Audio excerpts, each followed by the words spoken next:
Hello, this is Paul, and this is a presentation on distance learning. It's going to provide information for transitioning to distance learning from hybrid, and it was provided me by Becca, and Becca got it from one of her colleagues, and we're tweaking it to Olson. So this is a continuous document, but it is a reference point. So we will, this screencast that I'm creating, I'd like people to watch, and then we will discuss it on Tuesday's staff meeting so that we can answer any questions. So, where are we at? Last hybrid day is Friday, November 20th. Planning day is November 23rd and 24th, hybrid and distance. And teachers will collaborate and they won't be pushing out work to students on these days and no morning meeting.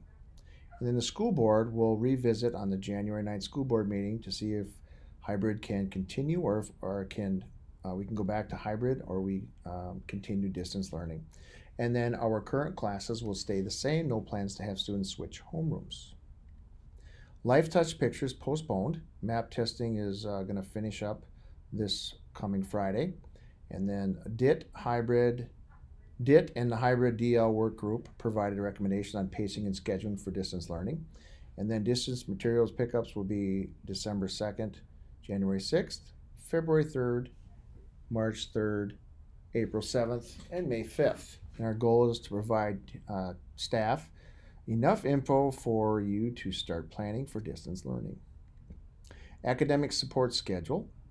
Katie has been working on copying our fall schedule and cleaning it up, putting in new class lists so that we have everyone up to date.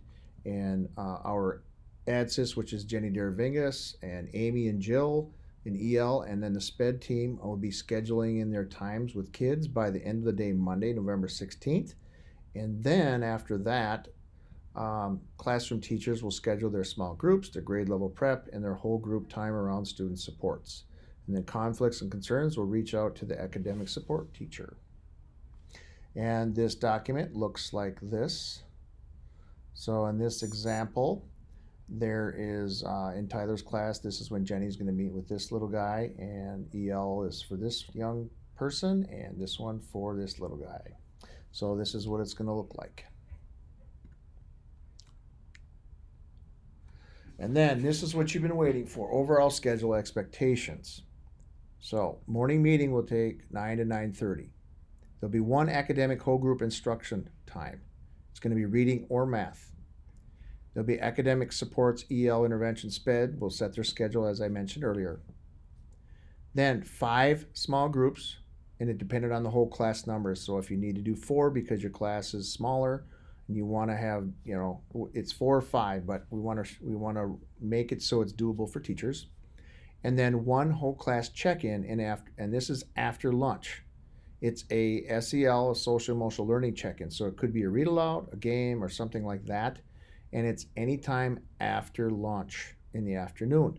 So each child will have 4 touch points: a morning meeting, a whole group instruction in reading or math, a small group, and then a whole class check-in after lunch in the afternoon.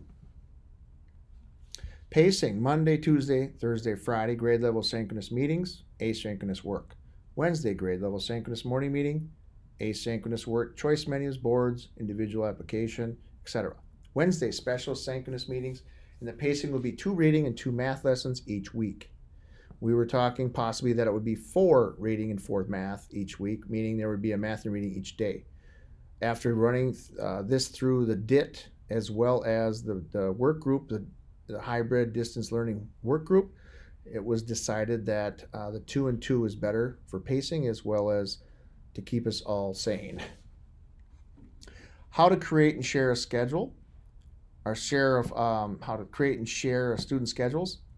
You're going to find your class folder in the shared drive, and know that there's going to be more information to follow soon. Becca is working on getting student schedule templates ready in each of your folders. This should be ready at the end of the school day on Monday, November 16th. That gets her time. So classroom teachers can't really work on it anyway until special ed, EL, and intervention times are placed. And then specialist schedule. You can see that Mr. Arnold sent this out to 3rd and 5th. So it's going to be A and a B and C like it's always been, but this is what third and fifth are going to do because they have the extra section of hybrid. So in fifth grade, Lau and Myers are going to be side by side going each day. So week one, Kim would have Mrs. Lau and Myers on during those days. So she'll have two classes. She can bring them together and it'll be a larger synchronous meeting, but it's the smallest of the two combined. And then for third grade, it'll be Coley and Abe's. And then at this and the specialist Google nicknames. Scott sent this out before, so we have that ready to go, so we can click on there for the students. And we'll follow weekly rotation, same as before. Specialists will send work asynchronously to students Monday, Tuesday, Thursday, Friday. Specialists will meet synchronously with students on Wednesday. Attendance. Attendance will be taken at morning meeting daily. Input attendance in Infinite Campus by 10 a.m. each day. The automated attendance call emails will be sent by 10:30 a.m. daily, noting that their student was absent from morning meeting. And the students will have until midnight to complete their daily work. And the emphasis on attendance is, again, safety. And if kids complete their work, please put it on that document for Carol to make the change in Infinite Campus the next day. And then tech support. This is a work in progress, and there will be more information will be added. Seesaw, how to access all student classes in Seesaw. Activity view, to do, in progress, done. Teach students how to view sent back work. Have students like the feedback you give to show they've seen it. How to enable the class blog.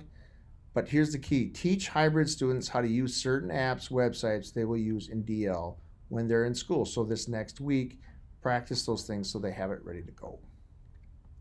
That's it for now. Thank you. And we'll discuss this at our staff meeting on Tuesday.